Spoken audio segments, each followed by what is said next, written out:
Hello everyone, and welcome to our new episode of the Expat Career and Lifestyle podcast. This is Dominika, your host, and today I am coming to you with another fantastic guest, Isabelle Peyrichoux. She's a former tech industry professional turned into transformational career reinvention coach. And her mission is to help people do the work they are meant to do so they can bring their unique contribution to the world. She was born and raised in France. She has lived in 5 countries and 2 continents, and currently she's living near San Francisco in the US. So welcome, Isabelle. I'm happy to have you here with us today. Thank you, Dominika. I'm really excited to be here with you. We are excited too. So tell us, because you lived in many countries and in 2 continents, so you changed your life and your career. So tell us a little bit more about you. How was this transformation for you on your professional level and also on your personal level? Mm-hmm. Or do you want to hear my story, or more, the different how I went into living in different countries? Yeah, more your story. Yeah, tell it a little bit your story.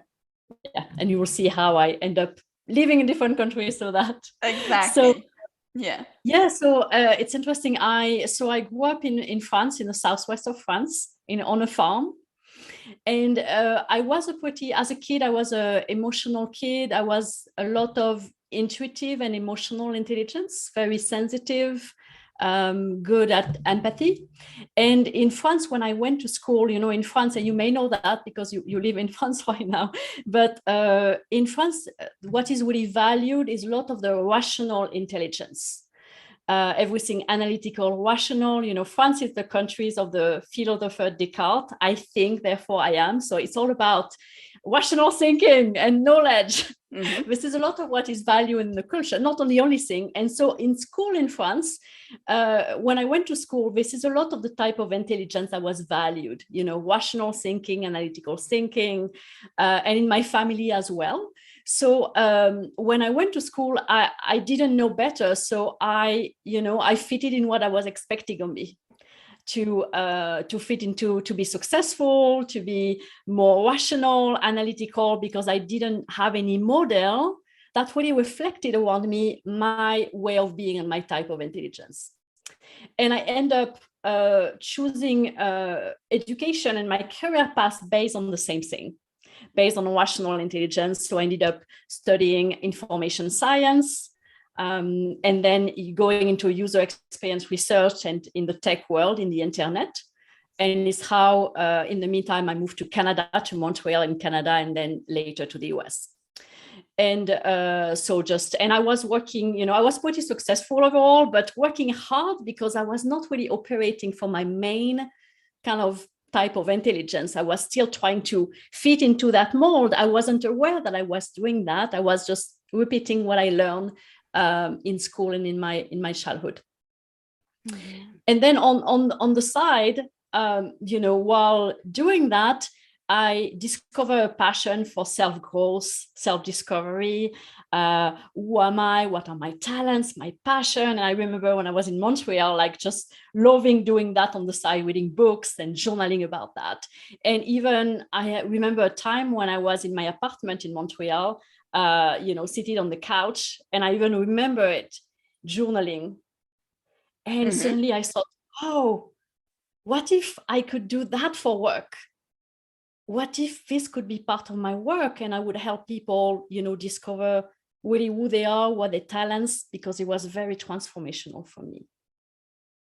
However, in my head, it was like, it's not possible because it was conflicting with what I learned was supposed to be success and career, and it didn't fit what I learned was supposed to be work and career. So I kind of dismiss it. And then in the meantime, I moved to the US, to California, to work for Yahoo in the tech industry after that. And when I was excited, this is a new country, my dream coming true. And however, the consequences of me not operating from who I was and my main intelligence starting to take a toll on me. So this is when I started feeling sad, depressed at work.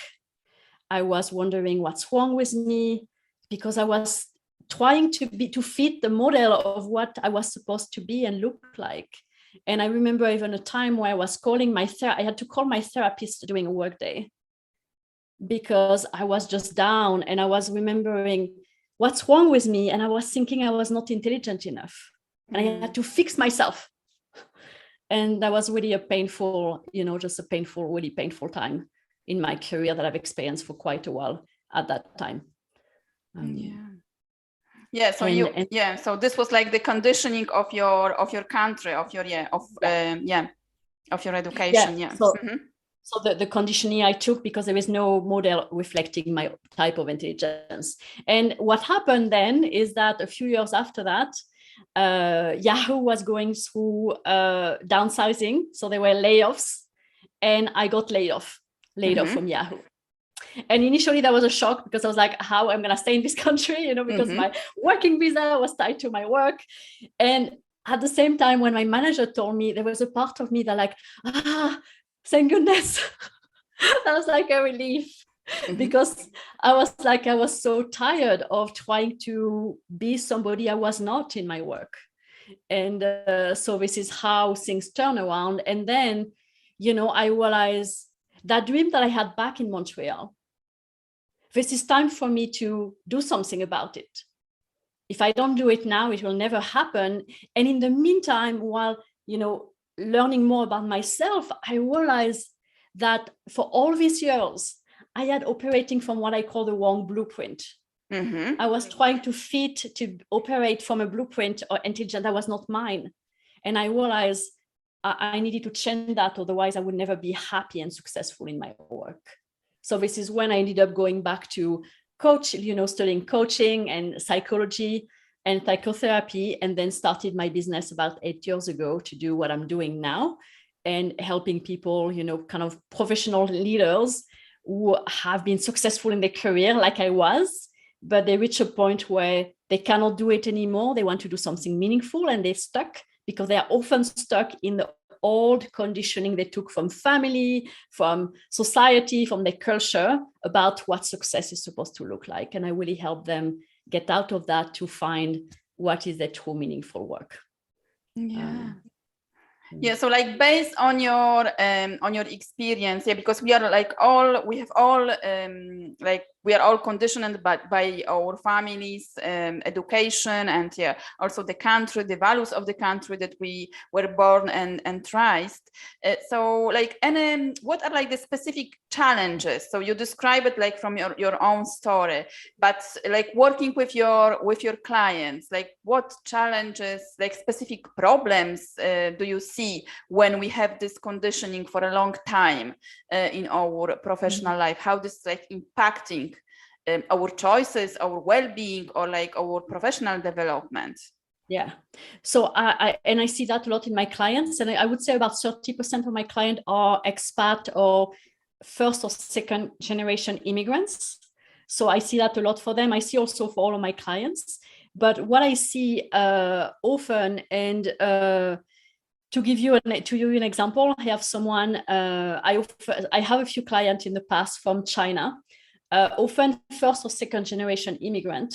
And every country, have their own version of conditioning. And in China, I don't know China very well, but what I find out through, their story is that there is a lot of pressure, to be successful, especially when you are second generation immigrant.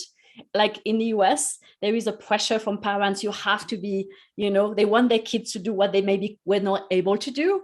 And to be successful, you have to be a lawyer or a doctor. But especially being a lawyer, I've seen that for a few of my Chinese clients. For some reason is that.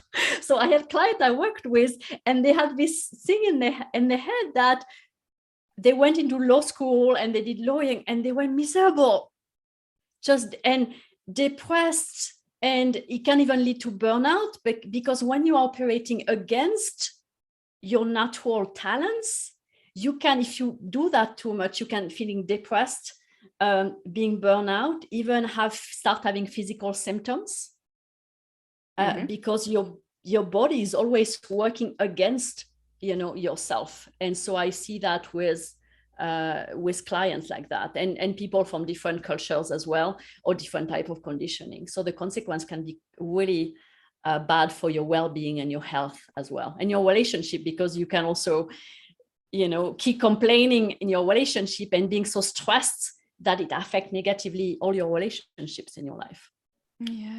Yeah. So like solutions, how do you work on that? How we can like get rid of this conditioning that we have from our culture, or from our parents? How to work on that? Like, what is the solution? How do you work with your clients? Yes, on that. Yeah, definitely. You don't want to stay stuck in there. Yeah, exactly. and the way to do it is to go back to what I call your true self blueprint. And most people never learn that at school or anywhere else. We really are. And what I call your blueprint is independently on the conditioning from outside, but who you are. And what I call blueprint is kind of the combination of 4 different things that we combine together. You have really your own inner compass, and then it's easier to find work that is truly aligned with you yourself, and let go of all the voices from the outside. And so in the 4, do you want me to share about the 4 component of the Go on. So the four component of it, so they are your core drivers and values for fulfillment.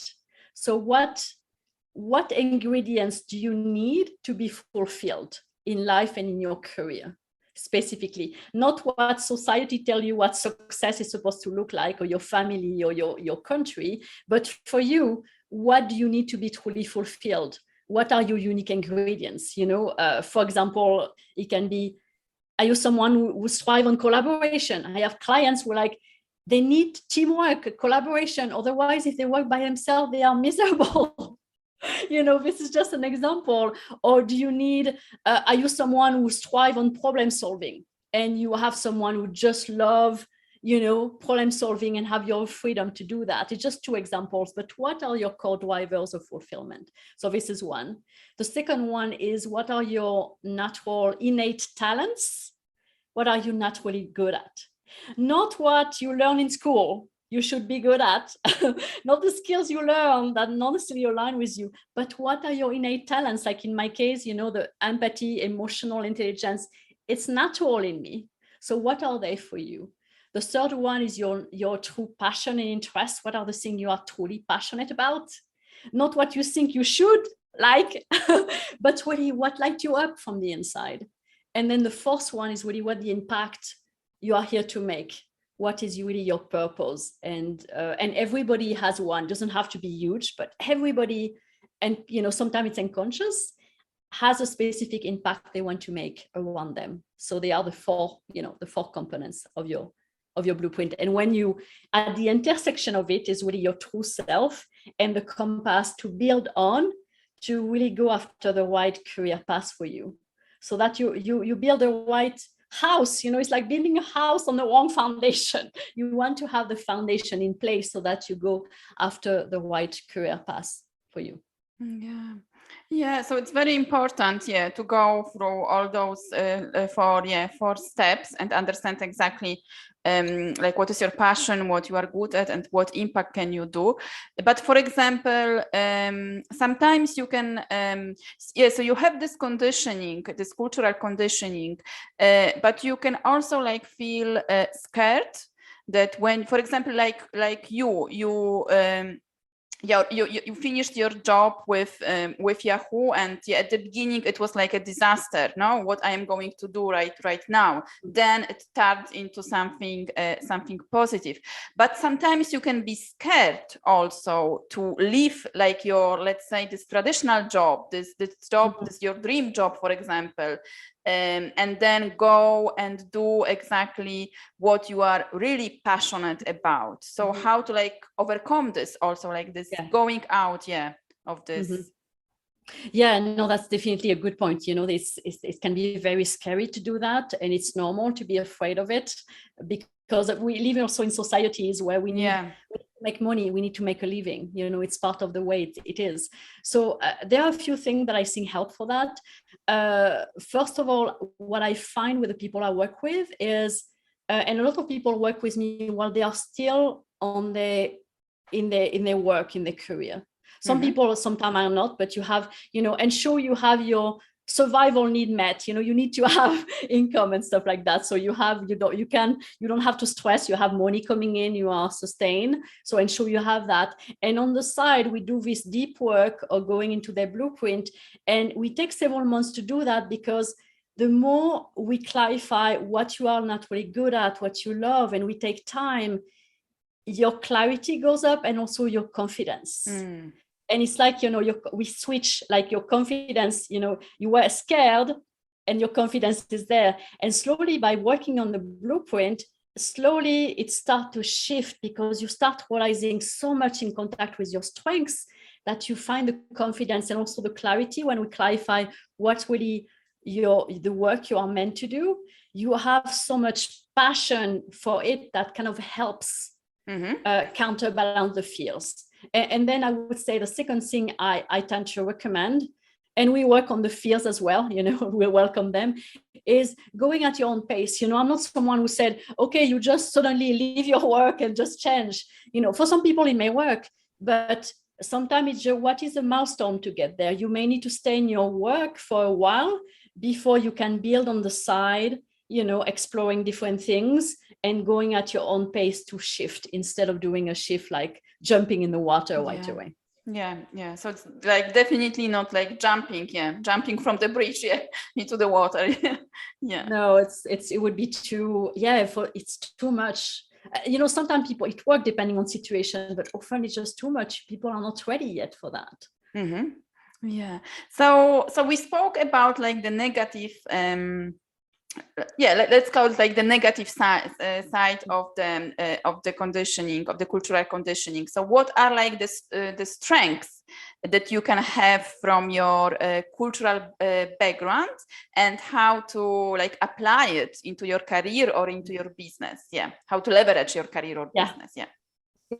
No, I like this question, because it's really also showing the other side of the coin. Exactly. Not only like the bad things. It's not just, and for me it has been my journey also to learn to love all the strengths from my native culture. And for example, in my case, and I'll share an example on a client as well, is that now what I say my cultural wounds in some way, when I was a kid, we all have wounds, parental, cultural anyway. And the fact that I was, I couldn't really express my true intelligence as in school, now is becoming my superpower, and it is becoming my life's work, because I infuse it in the work I do. And it's become a mentor call that my life PhD. Like we all have a life PhD, based on what you experience, your wound, you transform them into your strengths. And now I'm able to use that as a way to help people really do what they are meant to do. So it's the beauty of it. And I had a client from China, and I have other clients from other countries, but I'm thinking about her in particular because she was born just before the one-child policy in China that, had people could have only one child, and it was devastating, especially for girls, because they all wanted to have a boy. So it was just devastated for women and girls. And now she lives in the US. She has 2 girls, and she's very proud of her girls. And her life purpose, we discover, is actually to help girls and women with education and careers. So she transformed, based on her cultural wound, it became her life purpose. So there is a beauty in, all the things you've gone through, in your life can become your biggest superpowers in your life. And I would say the other thing also is, and I'm sure you know that as well, you have the strengths of all the cultures. So you can really bridge cultures, and you have the strengths. For me, I have the strength of rational intelligence. People say my process is very scientific because I bring the intuition, but also all this analytical intelligence that I learned in France. I bring it to my work. So you can bring the strengths of all the different countries you live into. This is a gift. So you can combine all this background that you like have by living in different countries and also in different continents, So yeah, it's important like to not get confused. Also.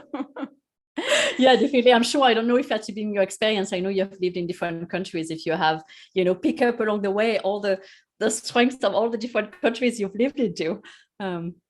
Yeah, beautiful. Yeah, it's very interesting how we are like conditioned by our countries, families, and also like the society and education that we have, and how this is impacting our career.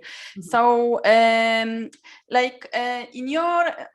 your experience, yes, so you say that it takes like a little bit of time, but if someone is like want like a fast solution, is there like a fast solution to like a fast let's say exercise or something that we can do and change our conditioning in a fast way? First, I can give you some quick some things to start. The process. I need to change the whole conditioning. It's hard to do it fast because it's like sometimes it's years or 10 years. Yeah, but something to start. Yeah, something to start with to really go back to what I was calling your true blueprint. So there are a few different things, but one of the things you can do if you are listening and wondering where do I start, you can look at a moment in your life. So think about a moment, either in your career, in your life, it doesn't matter. Whether it was also, it happened yesterday or it happened 20 years ago, a moment where you were doing something you really enjoyed. That you were in the flow, you were doing something you liked. It doesn't have something you enjoy, but something you kind of like and you enjoy. And in this moment, you remember feeling good about yourself, enjoying what you were doing. So think about a moment like that and ask yourself, and relive this moment, go back into it as if it's happening now, and ask yourself, oh, what did I love about this moment? What made this moment so good for me? And whether the type of people I was around, the type of things I was doing. And this is a great way to start looking at what you need to be fulfilled. Because if it's moment, and you can do that for 2 or 3 different moments, you're going to start looking, for example, what is really, I had a client who once he said, oh, I remember I was playing tennis. And he said, that's nothing to do with career, But I told him, what did you like about this moment where you were playing tennis? He said, I love the challenge. I love the challenge of going over and then I told him, do you like challenges in your career? And he said, yes, if I don't have a challenge in my career, that doesn't work at all. So start looking at this moment and what specifically you need. You're going to start having some key drivers that you need to be fulfilled in your work. Wonderful, wonderful, Isabelle. So thank you very much for sharing that and sharing your experience and knowledge about how we can get rid of our conditioning. So what are like your projects and how people, if they want to work on their cultural conditioning or discovering their passions, how they can get in touch with you also? Yes, so the best way to get in touch with me is through my website. So it's brilliantseeds.com. So brilliantseeds.com. I know it'll be in the show notes. Brilliant Seeds, because you have brilliant seeds inside of you. So you go on my website and there you can also download. There is a free report that you can download where there is even more information and diagrams to explain what I shared with you to do and some other exercises. So it's a good way to get started, to look more if you want to learn more. And also if you listen, you are very inspired and you're like, I want to really explore potentially how it would be to work with me. I can do like a complimentary session with no obligation to just help you understand what's going on for you. And so you just have to go to yourmeaningfulwork.com. So yourmeaningfulwork.com, and then you can apply to just have a conversation with me. Fantastic. So any particular projects for the, let's say, for the last months of 2022? 22. I mean, my projects are really to share my message more broadly. So, speaking with you in one way, I'm giving a talk in a few days, but I know for people listening, probably maybe it will be after. Yeah, it will be after, but I'm being more giving talks at different places, and especially touching people who are a multicultural background. So I'm really, really interested in that too, helping more people. So it's kind of in the process of sharing that more to the world right now. Fantastic. So last piece of advice and insights, or suggestions? Yes. Yeah. Let's see what I want people to live with. Yeah, I mean, I want you, if you are listening, I really want you to know, sometimes we have doubt, we wonder, but do I have talents in me? Am I really good at something? Do I have a purpose? And if you are doubting that, I want you to know, after working with hundreds of people and people who have the same doubt, you have that. Every single person on the planet has some specific gift to bring to the world and purpose. You might not see it right now because it's clouding by the conditioning, but I invite you to do, the exercise I recommend. And I want you to know that it's in you, even if you doubt it. And I really want that for you to go on the journey for you, but also for the world. The world is missing out when you don't share your gift with the world. Wonderful, wonderful. Thank you very much for sharing that, Isabelle. Thank you very much for listening or watching, if you are watching the video version. So share with us what actions, what steps are you going to take? What is your experience when it comes to your own conditioning, living from your native country or living in different countries? Share in the comments. And I will be back soon with another fantastic episode. Thank you very much, Isabelle, once again. It was great to have you. Thank you, Dominica. It was great. You're welcome.